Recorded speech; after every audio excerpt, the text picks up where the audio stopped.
komemoraciji gospođi Ranki, koja je održana u prostorijama kinoteke, jedan od govornika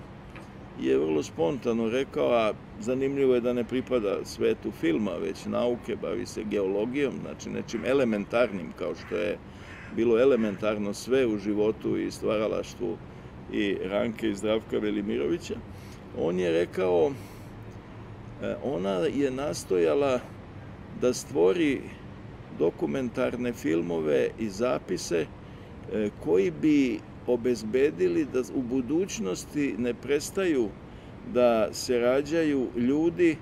kakvi su nekada postojali i kakvi su svojim delom, ponekad i nedovoljno priznatim, u stvari stvarali našu istoriju i naš celokupni ljudski identitet. A konkretno, evo sad bih mogao da to povežem i sa njenom velikom brigom da se i na filmskom platnu i filmskim sredstvima, naravno dokumentarno, zabeleži herojski podvig njenoga ujaka Božidara Žugića, poručnika Jugoslovenske vojske, koji je, ako se ne varam, kod Novog Sada u Gložanima 13. aprila 1941. godine prilikom nadiranja Hortijevih fašističkih trupa učinio jedan antički herojski podvig koji je ravan Termopilima. On je iz pištolja ubio Hortijevskog komandanta i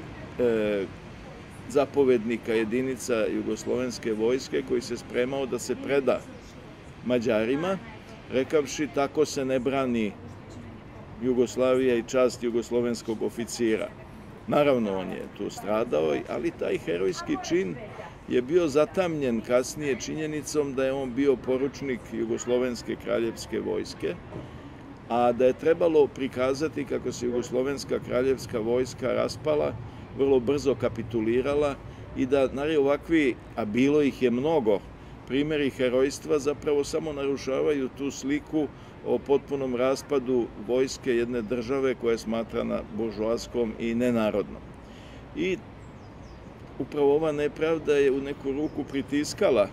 i porodicu Žugić, a naravno onda i Ranku,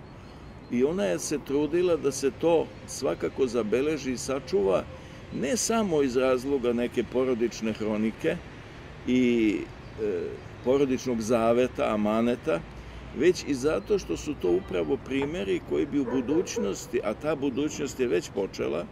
trebalo da nam pokažu šta je zapravo ona stvarna ljudska vrednost, šta je herojski podvig, šta je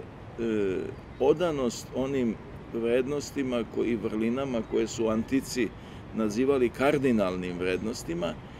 jer su naše podele,